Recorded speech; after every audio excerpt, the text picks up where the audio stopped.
नमस्कार, exam happy by Jharkhand channel में आपका स्वागत है। तो दोस्तों जुड़ चुका हूं मैं यहां पर आपके लिए जेटेट यानी झारखंड शिक्षक पात्रता परीक्षा की तैयारी को लेकर के। तो आपको पता चले झारखंड में झारखंड शिक्षक पात्रता परीक्षा का विज्ञापन निकल चुका है, फॉर्म भी भराने लगे हैं और आप सभी यहां पर फॉर्म अवश्य भर लेंगे। और आपको बताते चले बाज़ार में बाज़ारू किताब भी बहुत सारे आ गए हैं और बहुत सारे चैनल भी आ गए। अब आपको यहाँ पर देखना है कि किससे और कहाँ तैयारी किया जाए, ठीक है। तो देखिए विज्ञापन में यह स्पष्ट रूप से लिखा हुआ है कि आपको जो है यहाँ पर झारखंड के टेक्स्ट बुक पाठ्यक्रम पर आधारित प्रश्न पूछे जाएंगे। तो आपको यदि 1 से 5 के लिए जीके की तैयारी करना हो या आपको यहाँ पर सामाजिक विज्ञान की आप यदि तैयारी कर रहे हैं तो यह चैनल जो है आपके लिए सबसे बेस्ट होगा, क्योंकि आपके लिए हम सिर्फ और सिर्फ JCERT टेक्स्ट बुक का चैप्टर वाइज PDF और उसके साथ उसकी क्लासेज और साथ में बात करने की सुविधा भी आपको दे रहे हैं, ठीक है। इसमें से प्रथम 100 कैंडिडेट को 500 रुपये में एडमिशन किया जा रहा है, लेकिन अब यह 100 कैंडिडेट पूरे हो गए हैं और फिर से 50 कैंडिडेट बढ़ाया गया है। अगर इसके बाद भी आप नहीं जुड़ पाते हैं तो आपकी यह राशि जो है अब बढ़ करके हो जाएगी 800 रुपये। कितने लगेंगे आपको? 800 रुपये लगेंगे यदि आप जुड़ना चाहते हैं सामाजिक विज्ञान शिक्षा के लिए। तब यह वीडियो देखिए, आपको यहाँ पर क्या है कि यहाँ से आपको विभिन्न राज्यों के शिक्षक पात्रता परीक्षा में पूछे गए प्रश्न भी हम लोग कंप्लीट करवा रहे हैं। साथ ही साथ यहाँ पर आपको जो है कि JCERT टेक्स्ट बुक का चैप्टर वाइज नोट्स और PDF दे रहे हैं। यदि आपके पास टेक्स्ट बुक नहीं है तो आप यहाँ से ही पढ़ेंगे, ठीक है। दूसरे कहीं भी किसी भी चीज़ की तैयारी करने की आवश्यकता नहीं होगी, सिर्फ यहाँ से जुड़ करके आप तैयारी करेंगे तो आपका 100% तैयारी हो जाएगा। तो आपको यहाँ से सारे नोट्स, PDF, वीडियो सब कुछ आपको 500 रुपये में ही अभी प्रोवाइड किए जा रहे हैं। तो आप अभी के अभी जुड़ जाएंगे, नहीं तो यहाँ पर जैसे ही कैंडिडेट बढ़ते हैं तो आपको यहाँ पर लगने लगेंगे अब 800 रुपये। तो अपनी लाइफ बनाने के लिए, जेटेट परीक्षा पास करने के लिए आप अवश्य जुड़े। तो चलते हैं यहाँ पर महत्वपूर्ण प्रश्न की और पर भूगोल, ठीक है, ज्योग्राफी क्लास 9 का एक्सरसाइज 4 लेकर के आए हुए हैं, जिस पाठ का नाम है जलवायु, ठीक है। देखिए आपको यहाँ पर तो 100% या 101% मान लीजिए फिक्स है कि आपका परीक्षा में प्रश्न कहाँ से छप रहा है? JCERT टेक्स्ट बुक से छप रहा है, ठीक है। और मिनिमम प्रश्न कहाँ से रहेंगे? मैक्सिमम प्रश्न आपका JCERT टेक्स्ट बुक से होगा, JCERT टेक्स्ट बुक से होगा, ठीक है। तो आपको तैयारी करने के लिए सबसे अच्छा क्या होगा? JCERT टेक्स्ट बुक का नोट्स से आप पढ़ लीजिए, ठीक है। सारा नोट्स पढ़ लीजिए, उसका वीडियो भी देख लीजिए। उसके बाद आपको यहाँ से जो प्रश्न मिलेगा वो आप कभी कल्पना भी नहीं किए होंगे, ठीक है। किसी के झांसे में ना आए, तरह तरह के प्रश्न नहीं देखें। आपको मेन यहाँ पर देखिए पूरा जो आपका विज्ञापन निकाला गया है जेटेट का, उसमें स्पष्ट रूप से आपको जिक्र किया गया है JCERT टेक्स्ट बुक का। तो अब JCERT टेक्स्ट बुक का पढ़ने के लिए यहाँ पर जुड़ जाइएगा। आपको सिर्फ अपनी ही कीमत में दी जा रही है, ठीक है। तो आप सभी अभी के देख लीजिएगा। अगर इसके पहले आपने क्लास 7 का पूरा वीडियो नहीं देखा है, पूरा नोट्स नहीं देखा है, वो देख लीजिएगा। क्लास 8 का भी कंप्लीट हो गया है, क्लास 6 का भी कंप्लीट हो गया है, अब क्लास 9 का चल रहा है, जो कि आपका ज्योग्राफी सेशन अब लास्ट होने वाला है।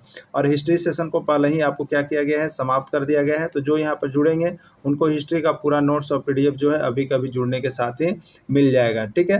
तो यदि आप 1 से 5 के शिक्षक हैं तो यह आपके लिए GK सेक्शन के अंतर्गत चल रहा है, और अगर आप 6 से 8 के शिक्षक हैं तो यह आपके लिए सामाजिक विज्ञान के अंतर्गत काम करेगा, ठीक है। तो दोनों ही शिक्षक के लिए यह महत्वपूर्ण वीडियो है। तो आप वीडियो के अंत तक जुड़े रहिएगा, बने रहिएगा, देखते रहिएगा क्या क्या इंपॉर्टेंट प्रश्न आपका JCERT से निकला हुआ है। बस जितना ही प्रश्न निकलता है उतना ही, नहीं तो प्रश्न की देखिए कोई कमी नहीं है, बहुत से प्रश्न यहाँ पर छापा जा सकता है, लेकिन ऑथेंटिक प्रश्न वही है जो JCERT से निकला हो और उसी को निकाल के हम लाए हैं।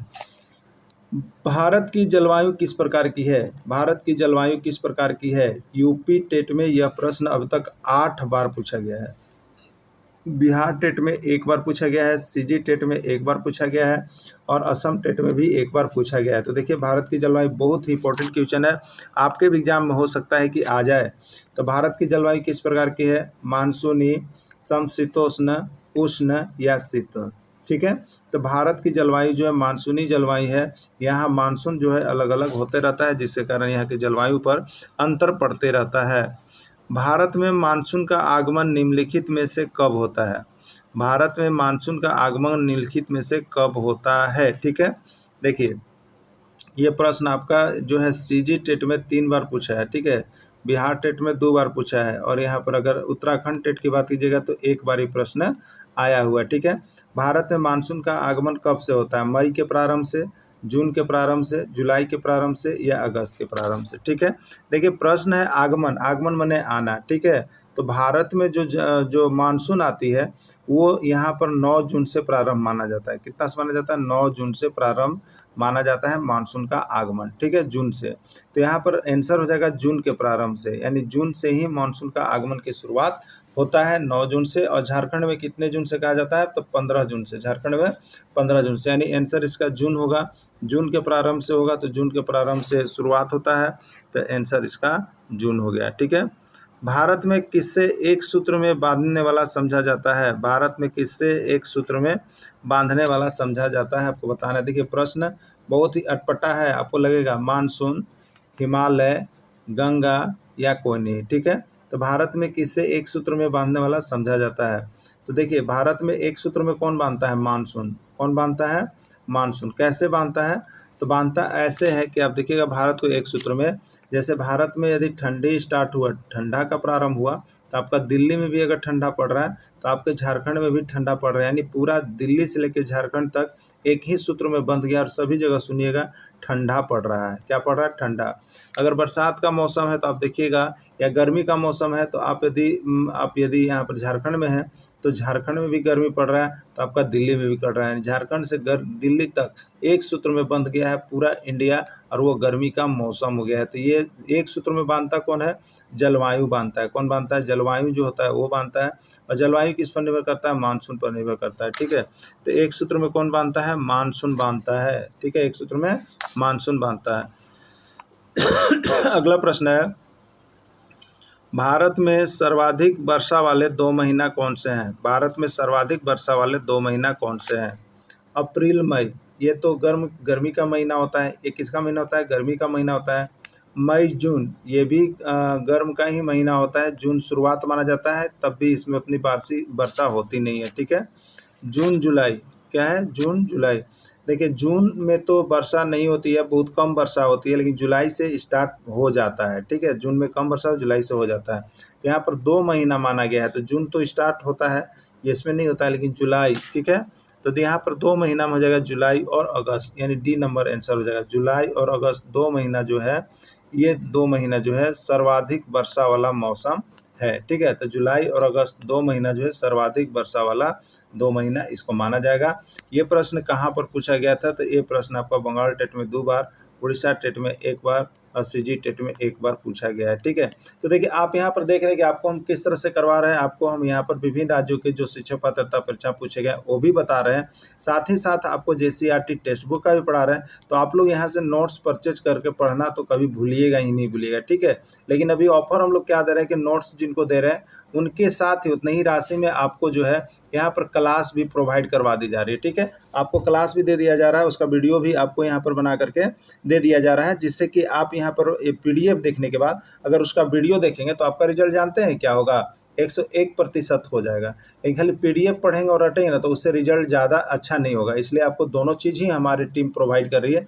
तो आप सभी अभी कभी जरूर जुड़ जाएंगे। ठीक है, चलिए अगला देखिएगा। विश्व में सबसे अधिक वर्षा होती है, विश्व में सबसे अधिक वर्षा होती है सिलचर, चेरापूंजी, मासिनराम या है आपका गुवाहाटी, कहाँ होता है? ठीक है, विश्व में सबसे अधिक वर्षा कहाँ होती है? प्रश्न 1000 एक बार आ गया है, हो सके कि आपके एग्जाम में आ जाए। और सभी राज्यों के शिक्षक पात्रता परीक्षा में 1 बार से ज़्यादा प्रश्न पूछा गया। ठीक है, जहाँ तक कि आपका झारखंड टेट में भी ये आया हुआ प्रश्न है। ठीक ना, विश्व में सबसे अधिक वर्षा कहाँ होती है? तो मासिनराम में होती है, और मासिनराम कहाँ है? मेघालय में स्थित है, जो कि यहाँ पर सबसे अधिक वर्षा होती है। ठीक है, सबसे अधिक वर्षा होती है। लू शब्द का क्या अर्थ है? लू शब्द का क्या अर्थ है आपको बताना है। ठीक है, लू शब्द का क्या अर्थ है आपको बताना है। ठंडी हवा, गर्म हवा, बर्फीली हवा या कोई नहीं। ठीक है, तो लू जो होता है यह गर्मी के महीना में चलता है, गर्मी के महीना में चलता है। और कब कहते हैं? जब गर्म हवा ज़्यादा तेज़ चलती है, गर्म हवा जब ज़्यादा तेज़ चलती है तो उसी का नाम हम लोग क्या देते हैं? लू देते हैं, उसी को क्या कहते हैं? लू देते हैं। ठीक है, तो यहाँ पर लू शब्द का अर्थ है गर्म हवा से। किससे अर्थ है? गर्म हवा जो चलता है उसी को हम लोग लू कहते हैं। ठीक है, मार्च से मई तक भारत में कौन सी ऋतु होती है? मार्च से लेकर के मई तक भारत में कौन सी ऋतु होती है? वर्षा ऋतु, ग्रीष्म ऋतु, बसंत ऋतु या शरद ऋतु। ठीक है, तो देखिए मार्च से जो स्टार्ट मेरा हो जाता है, मार्च यहाँ पर मार्च जैसे ही होता है, आपको मैंने क्या कहा जाए, होली के बाद यहाँ पर, ठीक है, फागुन के बाद कह लीजिए। ठीक है, तो मार्च से मई तक वो गर्मी पड़ना शुरू हो जाता है, गर्मी पड़ना शुरू हो जाता है। ठीक है, ग्रीष्म ऋतु आ जाता है, ग्रीष्म ऋतु चरम सीमा पर आ जाता है। तो मार्च से लेकर मई तक यदि कोई बोलेगा तो उस ऋतु का नाम हो जाएगा, गर्मी आता है, और गर्मी को हम लोग कहेंगे ग्रीष्म ऋतु, तो ग्रीष्म ऋतु इसका राइट आंसर हो जाएगा। ठीक है, चलिए देखिए, भारत में शीत ऋतु का समय कब से कब तक रहेगा? भारत में शीत ऋतु, ठीक है, तो हमारे यहाँ जो जलवायु है वो यहाँ पर कितने प्रकार की है, तो हम लोग देखते हैं यहाँ ज़्यादा करके 3 प्रकार को देखते हैं। आपको यहाँ पर ग्रीष्म ऋतु, ठीक है, क्या होता है ग्रीष्म ऋतु, वर्षा ऋतु, और इसी को कहते हैं हम लोग यहाँ पर शीत ऋतु। ठीक है, शीत ऋतु कहते हैं। ठीक है, और एक बसंत भी आता है। ठीक, तो ग्रीष्म ऋतु आपका कब से स्टार्ट होता है? तो ग्रीष्म ऋतु आप देखिएगा तो आपका फरवरी लास्ट से, यानी मार्च से कह लीजिए, मार्च से लेके आपको मई लास्ट तक इसको ग्रीष्म ऋतु में जानते हैं। और वर्षा ऋतु कब से प्रारंभ होता है? जून से ना, जून से जुलाई, अगस्त, सितंबर तक, मान लीजिए सितंबर तक आपको वर्षा ऋतु का आगमन माना जाता है। ठीक है, और सितंबर से लेकर के आपको जो नीचे आता है वो फरवरी तक, वो आपका शीत ऋतु माना जाता है, शीत ऋतु माना जाता है। ठीक है, तो आपको शीत ऋतु ही बोला गया था। तो शीत ऋतु कब होता है? तो यहाँ पर लिख लीजिए नवंबर, मान लीजिए सितंबर, नवंबर से फरवरी तक। तो इसमें ऑप्शन एक ही आ रहा है, तो जुलाई से सितंबर तक तो शीत ऋतु नहीं होता है, जुलाई से तो वर्षा ऋतु होता है। मार्च से मई तक तो ये ग्रीष्म ऋतु होता है। एक ही ऑप्शन बच रहा है, नवंबर से फरवरी तक, इसको कह सकते हैं आप, इसको भी ले सकते हैं। ठीक है, तो नवंबर से फरवरी तक अच्छा आंसर है, राइट आंसर बी हो जाएगा। किन क्षेत्रों में रात एवं दिन के तापमान में अधिक अंतर पाया जाता है? किन क्षेत्रों में रात और दिन के तापमान में अधिक अंतर या तापांतर पाया जाता है? जम्मू कश्मीर में, मरुस्थल में, केरल में, अंडमान एवं निकोबार द्वीप समूह में। देखिए तापांतर का मतलब क्या है, याद रखिएगा, तापांतर ना, तापांतर का मतलब है ताप का अंतर बहुत ज़्यादा होता है दिन रात में, एक 24 घंटा में ताप का अंतर बहुत ज़्यादा पाया जाता है। ये कौन सा एरिया होता है जहाँ ताप का अंतर ज़्यादा पाया जाता है? ठीक है, देखिए ताप का अंतर ज़्यादा कहाँ पाया जाता है? तो आप रेगिस्तानी इलाकों में चले जाइएगा। किस इलाके में चाहिएगा आप? रेगिस्तानी इलाकों में जब आप जाएंगे, रेगिस्तानी इलाकों में, तो उन इलाकों में क्या होता है ना, रेगिस्तानी इलाकों में जो बालू होते हैं, बालू ना, वो बहुत ज़्यादा गर्म भी होता है, बहुत ज़्यादा गर्म भी होता है, और बहुत ज़्यादा ठंडा भी होता है। ठीक है, तो ये गर्मी और ठंडा जो हो रहा है, तो इसमें ताप का क्या हो रहा है? अंतर हो रहा है, ताप का अंतर हो रहा है, उसी को तापांतर कहेंगे। ठीक है, तो अब देखिए वहाँ पर क्या होता है, तो दिन के समय 12 बजे के बाद आप शाम को यहाँ पर 5-6 बजे तक देखिएगा तो तापमान जो है आपका 42 डिग्री 44 डिग्री आ जाता है। ठीक है, लेकिन जैसे ही शाम के बाद फिर 8 बजे के बाद देखिएगा तो सुबह 5 बजे तक में आपको ताप का अंतर यह 24 से 25 डिग्री तक आ जाता है। देखिए कितना अंतर है ताप का, बहुत अंतर है ना। तो ये किसमें? मरुस्थल एरिया में होता है, जहाँ बालू वाला क्षेत्र है वहाँ पर अंतर होता है। तो ये कहाँ अंतर होता है?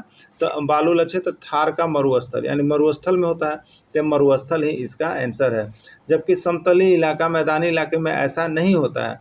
दिन का तापमान अगर 34 डिग्री सेल्सियस है तो यहाँ पर खूब तापमान होगा तो 32 डिग्री या 33 डिग्री हो जाता है भोर में। ठीक है, लेकिन वहाँ बहुत ज़्यादा तापमान बढ़ता गिरता है, इसीलिए तापांतर में वहाँ अंतर होता है, तो थार के मरुस्थल में होता है। ठीक ना, चलिए अगला देखिएगा। जिस जगह का दिन और रात का तापमान एक जैसा होता है, जिस जगह का दिन और रात का तापमान एक जैसा होता है, एक किस जगह का तापमान, ठीक है, किस जगह का तापमान दिन और रात का एक जैसा होता है? केरल का, अंडमान निकोबार द्वीप समूह का, दोनों या कोई नहीं? तो केरल, अंडमान इसे समतल मैदानी इलाका है, तो दिन और रात का तापमान एक ही होता है, राइट आंसर दोनों हो जाएगा। हाँ ठीक है, राइट आंसर दोनों हो जाएगा। जब कोई व्यक्ति ऊंचाई की ओर जाता है तब वहाँ का तापमान होता है, घटता है, बढ़ता है, अपरिवर्तित रहता है, या सभी? ठीक है, तो जब कोई व्यक्ति ऊंचाई की ओर जाता है तब वहाँ का तापमान क्या होता है? घटता है। जैसे जैसे आप ऊंचे स्थान पर जाइएगा तो वहाँ टेम्परेचर डाउन होते रहता है। ठीक है, आपको हम बता दें झारखंड राज्य की ही बात मैं बता देता हूँ। झारखंड राज्य में, झारखंड राज्य के महुआ दाड़ इलाके में चले जाइए, महुआ दाड़ और नेतरहाट इलाके में चले जाइए। ठीक है, नेतरहाट इलाके में चले जाइए। यह जो स्थान है बहुत ऊंचा नीचा स्थान है, बहुत ही ऊंचा नीचा स्थान है। बहुत नीचा भी स्थान पर लोग बसे हुए हैं और बहुत ऊंचे स्थान पर भी लोग बसे हुए हैं। ठीक है, तो आपको यहाँ पर बता देते हैं। देखिए, जब नेतरहाट आप जाते हैं, नेतरहाट जाते हैं तो वहाँ का तापमान क्या पाया जाता है? तापमान क्या पाया जाता है? कम पाया जाता है, कम पाया जाता है। क्यों? क्योंकि वह ऊंचाई पर स्थित है। क्योंकि वह किस पर स्थित है? ऊंचाई पर स्थित है। ठीक है, अब देखिएगा यहाँ पर, तो नेतरहाट से जैसे ही आप उतरते हैं तो ये यहाँ पर मान लीजिए कि 200 फीट के ऊंचा पर है, और 200 फीट से जैसे आप नीचे उतरिएगा तो यहाँ आपका पसीना बहने लगेगा। क्या होने लगेगा? पसीना बहने लगेगा। लेकिन जैसे 200 फीट ऊपर आप जब वहाँ पर जा कर के रहने लगेगा तो वहाँ आपको एक चादर भी ओढ़ना पड़ सकता है, एक चादर भी ओढ़ना पड़ सकता है। इसी तरह से झारखंड का एक और इलाका है जिसका नाम है ओरछा पाट, ओरछा पाट। ठीक है, ये कहाँ है? महुआ दाड़ में है। यहाँ जो ऊपर रेंज है आपका, यहाँ ओरछा पाट, यहाँ जो है आपको गर्मी के दिन में भी जो है बरसात और ठंडी लगते रहता है, और यहाँ पर एक चादर हमेशा ओढ़ना पड़ता है। गर्मी के दिन की भी बात हम बता रहे हैं, ठंडी में क्या होता होगा वो तो आप समझ सकते हैं। तो ऊंचाई जाने पर तापमान घटता है, जो ऊंचे क्षेत्र पर लोग बसे हैं वहाँ का तापमान कम है, इसलिए आंसर हो जाएगा घटता है। ठीक है, चलिए अगला देखिएगा। पृथ्वी के घूर्णन के कारण उत्पन्न होने वाले आभासी बल को क्या कहते हैं? पृथ्वी के घूर्णन के कारण उत्पन्न होने वाले आभासी बल को क्या कहते हैं? अपकेंद्रण बल, आभासी बल, कोरियालिस बल या कोई नहीं? तो इसको हम लोग कहते हैं कोरियालिस बल। क्या कहते हैं? कोरियालिस बल कहते हैं। पवन उत्तरी गोलार्ध में दाहिनी ओर तथा दक्षिणी गोलार्ध में बाईं ओर विक्षेपित हो जाते हैं, इस नियम को क्या कहते हैं? पवन जो है उत्तरी गोलार्ध में दाहिनी ओर और दक्षिणी गोलार्ध में बाईं ओर विक्षेपित हो जाती है, इस नियम को क्या कहते हैं? कोरियालिस बल, न्यूटन का नियम, गुरुत्वाकर्षण का नियम, फेरेल का नियम या कोई नहीं? ठीक है, तो देखिए यहाँ पर जो है आपको पवन उत्तरी गोलार्ध में जो होता है, उत्तरी गोलार्ध में ये जो है आपका दाहिनी की ओर, दाहिनी की ओर, ठीक है, दाहिनी की ओर, और दक्षिणी गोलार्ध जब आता है तो ये बाईं की ओर चला जाता है ना, विक्षेपित होता है, घूम जाता है। इस नियम को क्या कहते हैं? तो कोरियालिस बल तो एक बल के घूमने के कारण होता है। न्यूटन का नियम तो न्यूटन का गति का नियम, गुरुत्वाकर्षण का नियम तो पिंड का आकर्षण का नियम है। तो यहाँ पर बचा एक फेरेल का नियम। ठीक है, यही फेरेल का नियम बताता है कि पवन उत्तरी गोलार्ध में दाहिनी ओर और दक्षिणी गोलार्ध में बाईं ओर घूम जाता है। वो नियम किसका है? फेरेल का नियम है। याद रखिए, फेरेल का नियम कहाँ कहाँ? तो सीजी टेट में एक बार पूछा, और बंगाल टेट में एक बार पूछा, उड़ीसा टेट में एक बार पूछा। ठीक है, तो ये फेरेल का नियम भी आता है। तो देखिए हम आपको यहाँ पर सारे इंपॉर्टेंट प्रश्नों को करवा दे रहे हैं, जहाँ से सारा ऐसा कवर अप करवा दे रहे हैं कि आपका एग्जाम में छूटने की कोई संभावना ही नहीं रहेगी। तो आप सभी को जैसे ही यह वीडियो मिलता है, जब भी मिलता है, तो आप एग्जाम में जाने से पहले हैं JCERT का नोट्स और सारा वीडियो देख करके ही जाएँ। आपको 2-3 भी समय है तो आप नोट्स देख सकते हैं, क्योंकि JCERT में प्रश्न देखिए कम होते हैं और प्रश्न ज़्यादा पूछे जाते हैं, इसलिए अभी कभी जुड़ जाइएगा। ठंडी पेरू जलधारा के स्थान पर अस्थायी रूप से एक स्थान पर बहने वाली गर्म जलधारा को किस नाम से जानते हैं? ठीक है, ठंडी रूप से अस्थायी पर बहने वाली गर्म जलधारा, एक ही स्थान पर बहने वाली गर्म जलधारा को किस नाम से हम लोग जानते हैं, ये पूछ रहा है। ठीक है, एल नीनो, फेरेल, चक्रवात या कोई नहीं? ठीक है, तो एक ही जगह पर बहने वाले जो गर्म जलधारा है, एक ही स्थान पर बहने वाली जो गर्म जलधारा है, उसका नाम है एल नीनो। उसका नाम क्या है? El Nino. ठंडी स्थान, एक ही स्थान पर बहने वाली गर्म जलधारा को हम लोग एल नीनो के नाम से जानते हैं। ठीक है, मानसून का समय माना जाता है, मानसून का समय माना जाता है जून से जुलाई तक, जून के प्रारंभ से मध्य सितंबर तक, मई से लेकर अगस्त तक, कोई नहीं? ठीक है, देखिए जून और जुलाई तक, जून तो देखिए मानसून का समय आ ही जाता है, लेकिन ये जुलाई तक नहीं रहता है। ठीक है, मानसून जुलाई तक नहीं माना जाता है, इसलिए यह ऑप्शन गलत है। ठीक है, जून से प्रारंभ होकर मानसून आपको 4 महीना इसमें टाइम लेगा, 4 महीना रहता है। ठीक है, तो 4 महीना में हो गया जून, जुलाई, अगस्त और सितंबर। यानी अगर जून से लेते हैं तो आपका सितंबर चला जाएगा। कहाँ चला जाएगा? सितंबर। तो जून के प्रारंभ से मध्य सितंबर तक, बिल्कुल सही आंसर देखिए आपका बी मिला, जून से लेकर सितंबर तक। ये मई से अगस्त, ये भी कैंसिल है, ये कोई नहीं, ये भी कैंसिल है। आंसर होगा जून के प्रारंभ से मध्य सितंबर तक होगा, यही इसका राइट आंसर होगा। ठीक है, तो देखिए यहाँ पर लिखा हुआ है 100 से 120 दिनों तक का मानसून का समय होता है। 100 से 120 यानी दिनों। तो एक महीना में कितना दिन होता है? 30 दिन होता है। 120 लिख रहा है तो 4 महीना, तो 30 के 120 4 महीना। तो जून से स्टार्ट कीजिए ना आप। जून 1 महीना, जुलाई, अगस्त और सितंबर, तो यही जो है मानसून का समय माना गया है।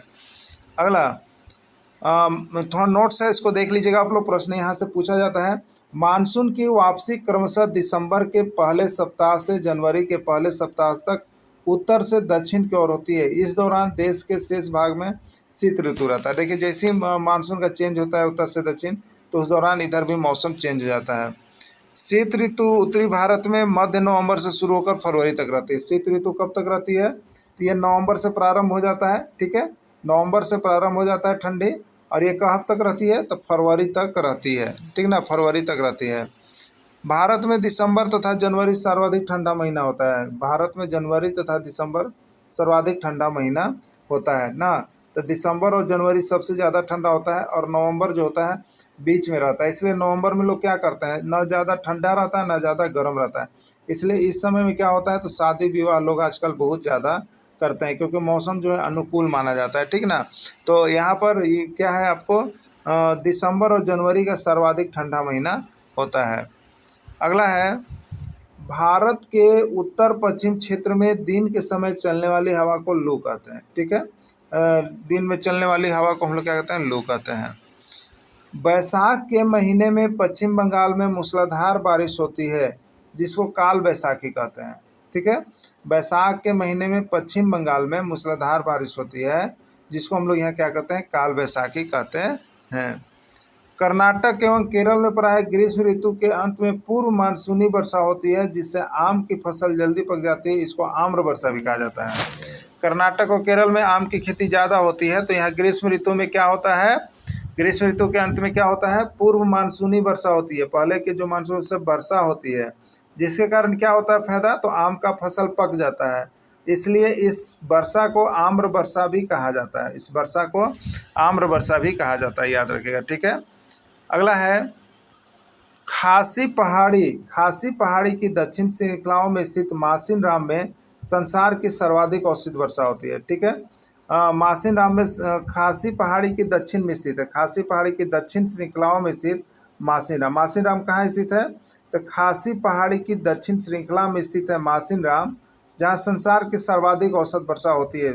तो विश्व में सर्वाधिक औसत वर्षा कहाँ होती है? मासिन राम। और ये कहाँ स्थित है? खासों की पहाड़ियाँ में स्थित है, ठीक है। तो यहाँ पर सर्वाधिक वर्षा होती है। अगला प्रश्न है, शीत ऋतु का सही समय क्या है? नवंबर से फरवरी, अक्टूबर से जनवरी, नवंबर से दिसंबर, या कोई नहीं, ठीक है। तो यहाँ पर शीत ऋतु के लिए सबसे उचित जो माना जाता है, जो ठंडा पड़ता है, वो आपका स्टार्ट हो जाता है नवंबर से फरवरी तक, ठीक है। नवंबर से फरवरी तक यहाँ जो ऑप्शन दिया है उसमें वो बेस्ट ऑप्शन है। दक्षिण भारत में सर्वाधिक ठंड महीना होता है जनवरी, फरवरी, मार्च या नवंबर, ठीक है। सर्वाधिक ठंड महीना किसको माना जाता है? जनवरी को माना जाता है। बहुत ज़्यादा ठंड पड़ता है इसमें। उत्तरी भारत में मई महीनों में चलने वाली सर्वाधिक गर्म हवा को क्या कहते हैं? उत्तरी भारत में सर्वाधिक चलने वाली गर्म हवा, तो देखिए जैसी ही गर्म हवा का नाम है, तो जो गर्म हवा चलती है उसको हम लोग कहते हैं कि बहुत लू पड़ रहा है, बहुत लू हो रहा गिर रहा है, ठीक है, बहुत लू बह रहा है, कहते हैं ना। तो ये हुआ लू, सर्वाधिक गर्म हवा को लू कहते हैं, ठीक है। अगला देखिएगा, मानसून की वापसी का सही समय क्या है? दिसंबर के पहले सप्ताह से, जनवरी के पहले से, नवंबर में, दिसंबर में, या कोई नहीं, ठीक है। तो मानसून की जो वापसी है वो दिसंबर के पहले सप्ताह से माना जाता है, ठीक है।